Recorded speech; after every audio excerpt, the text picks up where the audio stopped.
ये सर्वर का मतलब है कि ये पूरे मेरे नेटवर्क के अंदर किसी भी किस्म की सर्विस प्रोवाइड करे, ठीक है? अब हम इस सर्वर से जो सर्विस लेना चाह रहे हैं, वो सर्विस है आईपी एड्रेस कि कोई भी मेरे नेटवर्क में चीज़ अटैच हो, कंप्यूटर हो सकता है, लैपटॉप हो सकता है, मोबाइल हो सकता है, जो भी मेरे नेटवर्क से अटैच हो, चाहे वो वायरलेस हो, चाहे वो केबल के थ्रू हो। चाहे कोई वायरलेस से अटैच हो, चाहे कोई केबल के थ्रू कनेक्ट हो, उसको ये सर्वर आईपी एड्रेस असाइन कर दे ताकि वो मेरे नेटवर्क से चाहे वो इंटरनेट यूज़ करे, चाहे वो डाटा शेयर करे, चाहे वो प्रिंट शेयर करे, ठीक है जी? चाहे वो प्रिंट की सर्विस यूज़ करे, व्हाटएवर कुछ भी चीज़ वो नेटवर्क में यूज़ करना चाह रहे हैं तो उसको आईपी एड्रेस तो चाहिए, तो वो आईपी एड्रेस ये सर्वर उसको प्रोवाइड करे, ठीक है जी? इस कंप्यूटर को पहले मैं नेटवर्क से अटैच करता हूँ, एक केबल लेता हूँ और उस केबल के साथ मैं इसको अटैच कर लेता हूँ। ये जी मैंने केबल के साथ इस सर्वर को अटैच कर लिया। आप इस सर्वर पे क्लिक करें, तो यहाँ पे ये देखिए कॉन्फ़िगरेशन का टैब है। सबसे पहले तो इसको आप आईपी असाइन करें। देखें, मैं अगर डीएचसीपी सर्वर कॉन्फ़िगर करता हूँ, तो उसको मैं आईपी क्यों कह रहा हूँ, ये आपको अभी समझ आ जाएगी। यहाँ पे कॉन्फ़िगरेशन में जाएँ, तो यहाँ पे ये ऑप्शन आ रही है डीएचसीपी सर्वर की। ये इसका मतलब है कि ये इन तमाम चीज़ों का सर्वर है। ये डी एचटीटीपी का भी सर्वर है। एचटीटीपी का बहुत सारे लोगों को पता होगा, वेब सर्वर को एचटीटीपी सर्वर कहते हैं। जो वेबसाइट है, जहाँ बनाई जाती है, उस सर्वर को क्या कहते हैं? HTTP server. तो इसका मतलब है वेबसाइट बनानी है तो आपने ये सर्वर ऑन करना पड़ेगा। अभी हम फिलहाल क्या करना चाह रहे हैं? आईपी असाइन करना चाह रहे हैं ऑटोमैटिकली। तो आप इस सर्वर को क्लिक करें डीएचसीपी सर्वर को, अब इसको ऑन करें। अब यहाँ पे देखें, मेन चीज़ है कि मैंने आपको बताया था कि ये आपने रेंज डिफाइन करनी है। चाहे वो 50 कंप्यूटर्स के लिए रेंज हो, चाहे वो 100 की हो, चाहे 150 की या 1000 की हो। जितने भी कंप्यूटर्स का आपके नेटवर्क में आपको पता है कि इतने लग सकते हैं, उतने आप आईपी का एक रेंज पैकेट डिफाइन कर लेंगे, ठीक है जी? एक आप क्या कर लेंगे, पैकेज आप बना लेंगे, ठीक है? इस पैकेज के अंदर आप ये रेंज होगी जिसमें से आप ये आईपी असाइन करेंगे। सर्वर क्या करेगा, जब वो फुल हो जाएगा तो अपनी सर्विस स्टॉप कर देगा, ठीक है जी? तो अब ये देखिए यहाँ पे 00 आया हुआ है। 00 इसलिए है कि ये स्टार्टिंग आईपी एड्रेस है और ये देखिए इतने सारे कंप्यूटर को आईपी असाइन कर सकता है। तो मैं इतने कंप्यूटर्स को आईपी असाइन नहीं करना चाहता। मैं कहता हूँ कि ये सिर्फ़ और सिर्फ़ अभी 50 कंप्यूटर को आईपी असाइन करे क्योंकि मेरे इस प्रोजेक्ट में 50,000 तो मैं लगा ही नहीं सकता। तो टेस्टिंग मेरे पे लिए 10 भी काफ़ी है पर मैं इसको रेंज दे देता हूँ 50 कंप्यूटर की। मैं कहता हूँ ये 50 कंप्यूटर को आईपी असाइन करें, पर वो आईपी क्या है मुझे सेट करना पड़ेगा कहाँ से स्टार्ट हो। ये स्टार्ट जो रेंज है ये मुझे पता चलेगी कि मेरे सर्वर का आईपी एड्रेस किस नेटवर्क पे है। जिस सर्वर के ऊपर आप ये सर्विस कॉन्फ़िगर कर रही हैं, उसका आईपी किस नेटवर्क के अंदर है, ये उसी नेटवर्क के अंदर ही आईपी असाइन करेगा। अगर आपके सर्वर का आईपी एड्रेस ए क्लास में है, तो ये ए क्लास की आईपी असाइन करेगा। अगर आपके सर्वर का एड्रेस बी क्लास में है, तो ये बी क्लास की आईपी असाइन करेगा। अगर आपके सर्वर का आईपी एड्रेस सी क्लास के अंदर है, तो ये सी क्लास के आईपी को असाइन करेगा। तो मैं अभी आपके सामने एक रेंज डिफाइन करता हूँ सी क्लास, फिर हम उसके इसको चेंज करते जाएँगे ताकि हमारी लैब और अच्छी से अच्छी होती जाए। तो यहाँ पे सी क्लास का एक आईपी एड्रेस सेट करता हूँ 1 डॉट इसका आईपी एड्रेस रख लेते हैं 1 तो कंप्यूटर का आईपी एड्रेस हो गया जो सर्वर है, उसका आईपी एड्रेस हो गया जी 1 क्योंकि जब मैंने सर्वर कॉन्फ़िगर करना है तो यहाँ पे उसकी रेंज होनी अब मैं जैसे ही सर्वर पे क्लिक कर रहा हूँ, तो ये देखिए उसने आईपी एड्रेस उठा लिया। 192.168.1 उसने खुद से उठा लिया, क्यों? इसके जो सर्वर का आईपी एड्रेस है, ये इस नेटवर्क के अंदर है, ठीक है जी? तो इसलिए उसने खुद से जो स्टार्टिंग आईपी एड्रेस रख लिया, वो उसने 0 से कर दिया। मैं इसको कहता हूँ कि आपने जो आईपी एड्रेस सेट करना है, वो 100 से शुरू करना है। आपने जो पहला आईपी एड्रेस कंप्यूटर किसी को भी देना है, वो आईपी एड्रेस होगा 100 स्टार्ट 100 से होगा और ये आपने 50 कंप्यूटरों तक देना है। इसका मतलब है कि आपका जो आईपी एड्रेस होगा, वो 149 तक जाके खत्म होगा, डीएचसीपी सर्विस ऑटोमैटिक बंद होगी। तो ये सबनेट मास्क खुद से आ गया है, क्योंकि इसने सर्वर से उठाया है, तो इसने खुद से सर्वर ले लिया। अब मैं इस सेटिंग को क्या करूँगा? सेव करूँगा। सिंपल मैं इस ऑप्शन को सेव करूँगा। दोबारा बता रहा हूँ कि मैंने डीएचसीपी सर्वर पे क्लिक किया कि मेरा आईपी एड्रेस ये डीएचसीपी सर्वर कितने कंप्यूटर को आईपी असाइन करे वो रेंज मैंने दे दी। ठीक है, मैक्सिमम नंबर ऑफ यूज़र्स तो यहाँ पे 50 नंबर मैंने दे दिए। इसका मतलब है 50 की मैंने एक रेंज डिफाइन कर दी। तो ये 50 रेंज स्टार्ट कहाँ से होगी, 100 से शुरू होगी, 149 तक जाके खत्म हो जाएगी। क्लियर है जी? अब मैंने सिंपल क्या करना है, ये मेरी सेटिंग इतनी ही है, इससे ज्यादा कोई सेटिंग नहीं है जी। सर्वर आपका कॉन्फ़िगर हो गया। अब आपने कंप्यूटर्स को ऑन करते जाना है और उसकी डीएचसीपी का ऑप्शन को ऑन आपने क्या करना है, ये कंप्यूटर है, इसको आपने क्लिक किया, ये डेस्कटॉप पे क्लिक किया, ये आईपी कॉन्फ़िगरेशन है। यहाँ जाके आपने स्टैटिक नहीं देना, बल्कि सिर्फ क्या करना है, डीएचसीपी सर्वर। जैसे ही आपने डीएचसीपी सर्वर करना है, ये देखें आपके पास डीएचसीपी रिक्वेस्ट सक्सेसफुल होगी और ये आईपी एड्रेस पहले वाला आईपी एड्रेस मिल गया। क्लियर है जी? आपको आईपी एड्रेस ऑटोमैटिक मिल गया। आपने सिर्फ तमाम कंप्यूटर्स को ऑन करके सिर्फ डीएचसीपी सर्विस को सेट करते जाना है और यहाँ से आपको आईपी एड्रेस मिलता जाएगा। ये दूसरा आईपी एड्रेस मिल गया और यहाँ पे थर्ड आईपी एड्रेस भाईजान ये थोड़ा-सा आ रहा है कि 10 मिनट बाद ये क्लिक हो जाएगा, बंद हो जाएगा तो हम सेशन को दोबारा कंटिन्यू कर लेंगे।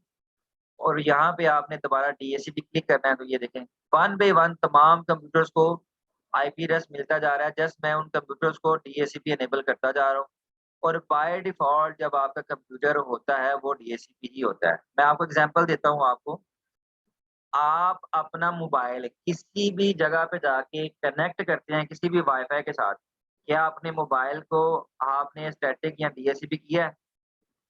नहीं, आप कॉलेज में भी जाते हैं तो कॉलेज में सिर्फ़ वाईफ़ाई का पासवर्ड देते हैं ताकि वो पासवर्ड से कनेक्ट हो जाए। तो आपके मोबाइल को ऑटोमैटिक एक आईपी एड्रेस मिल जाता है क्योंकि आपका mobile DHCP enable by default होता है। तो आपका जो लैपटॉप है या आपका जो कंप्यूटर है या आपका जो मोबाइल है, जो नेटवर्क डिवाइस है वो बाय डिफ़ॉल्ट डीएचसीपी इनेबल होती है। ये वर्ज़न कुछ पुराना है तो इसमें ये ऑप्शन ये मुझे करनी पड़ रही है और ये है भी एक थोड़ी-सी डमी लैब तो इसलिए आपको ये थोड़ा-सा ये डोंकी वर्क करना पड़ रहा है, ठीक है? तो अगर आपने रियल नेटवर्क में बैठे हुए हैं, तो रियल नेटवर्क में ये करने की ज़रूरत नहीं है। कंप्यूटर को जस्ट ऑन कर दें, जो भी कंप्यूटर ऑन होगा, उसको ये आईपी एड्रेस मिल जाएगा। तो ये जी एक बहुत बड़ी अच्छी एक अचीवमेंट होती है नेटवर्क के एडमिनिस्ट्रेटर को। तो अगर वो अपने तमाम कंप्यूटर्स को एक ही वक़्त में आईपी असाइन करना चाहता है, तो वो असाइन कर सकता है। ये देखिए मेरे पास यहाँ पे 107 नंबर तक मुझे आईपी एड्रेस दे दिए गए हैं। अब मैं इनको पिंग करूँ, तो ये 100% ये तमाम कंप्यूटर आपस में क्या करेंगे, पिंग होंगे। मैं ज़रा चेक कर लूँ कि ये तमाम कंप्यूटर्स के ऊपर कॉन्फ़िगरेशन होगी। आई थिंक सो 1, 2, 3, 5, 6, 7 अंकल कर दिए। मैंने कहा था तो यहाँ पे ये तमाम कंप्यूटर्स को अब मैंने सर्वर्स पे जाता हूँ, उसी तरीके से जब मैंने आपसे ये कम्युनिकेशन की थी कि यहाँ से इसको कनेक्ट कैसे करना है। तो यहाँ से कमांड प्रॉम्प्ट में आते हैं, किसी भी कंप्यूटर्स को क्या करें वेरीफाई कर लेते हैं जी। यहाँ से एक कमांड है ping 192.168.1.7 सॉरी ये कनेक्टिविटी मेरे पास हो रही है? जी 100% हो रही है। 106 से भी कनेक्टिविटी हो रही है। 105 तो जितने भी कंप्यूटर्स को आपने आईपी एड्रेस असाइन किया है, वो तमाम के तमाम कंप्यूटर्स आपके ऑटोमैटिकली नेटवर्क पे आ चुके हैं। उनको आईपी सेट दे दिए गए हैं ताकि वो एक-दूसरे के साथ कम्युनिकेट कर सकें। 10 तो था ही नहीं, तो 103 तो ये तमाम कंप्यूटर्स के साथ जो है ना ऑटोमैटिकली ये कनेक्टिविटी हो चुकी हुई है और आप इन तमाम कंप्यूटर्स को वन बाय वन आप चेक भी कर रहे हैं। ठीक है जी? 101 ये भी था और 100 भी कंप्यूटर। तो ये आपने तमाम कंप्यूटर्स के साथ वन बाय वन अपनी कनेक्टिविटी भी कर ली है और यहाँ से आपको कनेक्टिविटी मिल रही है। जी, आप अपने अपने माइक ऑन कर लें। जिसको जो समझ आई है इस प्रोजेक्ट ये प्रोजेक्ट कंप्लीट हो चुका हुआ है। ठीक है? ये प्रोजेक्ट इतना ही था। अब इसके मज़ीद क्वेश्चन हैं। अगर मुझे आपके अंडरस्टैंड लेवल का पता चलेगा तो देन मैं आपको उसका सॉल्यूशन दूँगा। तो मुझे ये सिंपल वन बाय वन अपने माइक ऑन करके सिर्फ़ इतना बता दें कि इनका मकसद क्या है ताकि नेक्स्ट सेशन में मैं फिर आपको इसकी पेचीदगी में लेके जाऊँ ताकि इसके जो ज़्यादा से ज़्यादा इसके क्वेश्चन है वो हम सॉल्व कर सकें। ठीक है जी? जो आपसे सर पूछेंगे प्रोजेक्ट में। जी भैया माइक ऑन करके वन बाय वन ये प्रोजेक्ट को बता देंगे, ये प्रोजेक्ट क्या था? किस काम के लिए हमने लगाया? इसका मकसद क्या था? बस बिलाल भाई आप बता सकते हैं? बिलाल अकरम। मैं साद भाई, अदनान भाई, आप कोई भी बता दें, कोई मसला नहीं। उस्मान भाई मैं उस्मान बता भाई। सकता हूँ। उस्मान भाई मैं बता। जी, कोई एक बता दें। अदनान भाई आप पहले अच्छा बता दें। अच्छा मैं बता देता हूँ आपको। हमने इस प्रोजेक्ट के अंदर एक सर्वर बनाया है और एक नेटवर्क बना के हमने सर्वर के ऊपर कोई भी एप्लीकेशन या कोई भी वेबसाइट उस पर फिगर कर दिया और सर्वर उसको कनेक्ट कर दिया है सिस्टम्स के साथ। अब हम वो सबको आईपी भी हमने दे दिया और जो सर्वर है अभी हमने जस्ट आईपी की कॉन्फ़िगरेशन की है और इसके बाद हम सर्वर के ऊपर कोई एप्लीकेशन या भी करेंगे। अभी हमने डीएचसीपी सर्वर का सीखा है इस सेशन के अंदर कि हम सब सिस्टम्स को आईपी कैसे देंगे विदाउट मतलब मैनुअल देने के बजाय स्टैटिक देने के बजाय हम डीएचसीपी से कैसे देंगे कि हमारा जिससे टाइम भी बच जाएगा और हमारा वॉकिंग डिस्टेंस भी बचेगा और स्मार्ट वर्क करते हुए विद इन सेकंड मतलब 30 सेकंड्स के अंदर हम सबको आईपी दे देंगे। जी अवैस भाई आप बताएं, आपको क्या समझ आई है? अवैस भाई। यार इसी तरह से है जिस तरह अदनान ने बताया, बट जब मैं इसको प्रैक्टिकली कर रहा हूँ ना, मेरा अब शायद जो सिस्को है वो अपडेटेड है, तो जी उसमें मुझे कुछ मसले हो रहे हैं जी, मसले क्या आ उसकी रहे हैं? कॉन्फ़िगरेशन में। कॉन्फ़िगरेशन में मतलब आपको बता दूंगा, सिर्फ अभी जैसा कॉन्सेप्ट लेके डायनेमिक, चलते हैं।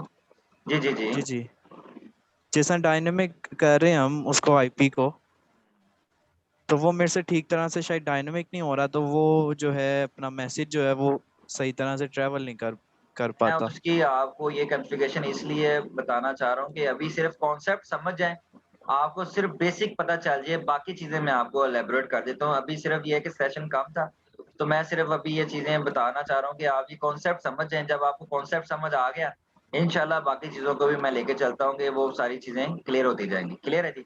आप सिर्फ मुझे सिर्फ ठीक है अभी जी। आपने कॉन्सेप्ट बताना है कि आपको कॉन्सेप्ट समझ आ रहा है कि नहीं आ रहा। अभी ये 3 कंप्यूटर्स मैंने लगाए हैं, अभी ऑन हो रहे हैं। जैसे ही ऑन हो जाते हैं तो इनको भी आईपी एड्रेस, ये कंप्यूटर ऑन हो गया तो इसको ये आईपी एड्रेस मिल गया है। बाकी कंप्यूटर्स भी जो ऑन होते जा रहे हैं, जस्ट मैं क्या कर रहा हूँ कि नेटवर्क के अंदर एक कंप्यूटर लगा रहा हूँ और उनको आईपी एड्रेस दे रहा हूँ। ठीक है जी? तो ये देखें रियल टाइम सर ऐसे कहेंगे ये एक और कंप्यूटर लगाओ, इसको कौन-सा आईपी एड्रेस मिलेगा? तो आपने सिर्फ ये देखना है कि सर ये लास्ट आईपी एड्रेस ये मिल चुका है, इसको ये अब ये आईपी एड्रेस मिलेगा। ठीक है? तो ये सर ने कॉन्सेप्ट आपसे पूछने हैं। ठीक है जी? तो हाफ़िज़ बिलाल और मुबीन यस। भाई या सर ये आप बता सकते हैं कुछ आपको क्या समझ आई है? उस्मान भाई मुझे तो यानी कि यही समझ आई कि ये जो हम जो है ना, अब जिस तरह मैनुअल अगर आईपी एड्रेसिंग देते तो उसमें टाइम कंज्यूमिंग काफ़ी ज़्यादा हो जाता। जी। तो ये डीएचसीपी सर्वर हम अटैच करके तो उसको जो है ना वो हम मैनुअल की बजाय हम डीएचसीपी के थ्रू ये वन टाइम जो है ना वो कमांड रन करके तो दे सकते हैं। बस और डीएचसीपी ऑन करना है हर एक का कंप्यूटर का। हाँ जी, सिंपल आपने डीएचसीपी सर्वर ऑन करना है और उससे आईपी एड्रेस तमाम कंप्यूटर को असाइन करवा देनी है। सिंपल। नहीं एक उस्मान जी। भाई एक क्वेश्चन है। सबसे पहले हम मैनुअल आईपी दिए कि फिर डीसीपी को नहीं, जब मैनुअल देना है तो फिर सर्वर का क्या फ़ायदा? ठीक है? फिर कोई फ़ायदा नहीं नहीं है, आपने मैनुअल नहीं जब देना, हमने आप रखें मैनुअल ही ऑटोमैटिक पे। जब नहीं अच्छा ऑटोमेटिक रखना है। हाँ जी, कंप्यूटर जो क्लाइंट हैं, जी जी उनको आपने ऑटोमैटिक पे रखना है। क्लाइंट कंप्यूटर्स की बात हो रही है, जो अभी ठीक है। आपके नेटवर्क में आएँगे। ठीक है जी?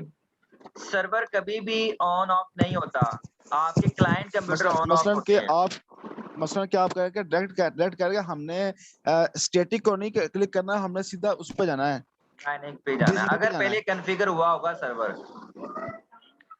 अगर सर्वर ठीक पहले है से कॉन्फ़िगर हुआ होगा।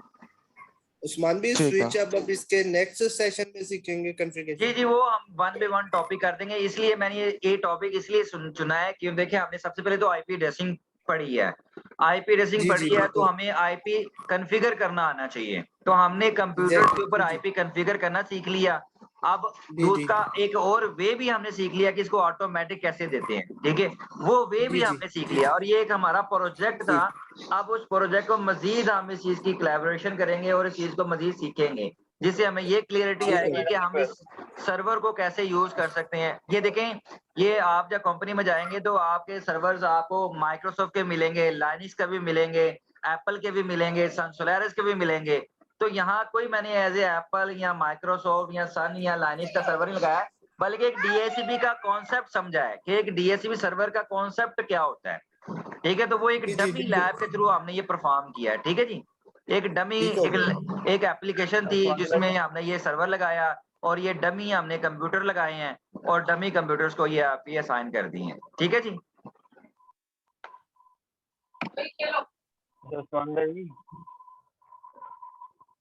अभी मेरा सेशन ऑफ हो रहा है तो मैं दोबारा सेशन बना रहा हूँ, तो प्लीज उसको आप रीजॉइन कर लीजिएगा। ठीक है जी, और 5 मिनट की ठीक है ब्रेक जी, भी कर लेते हैं, 5 मिनट की ब्रेक।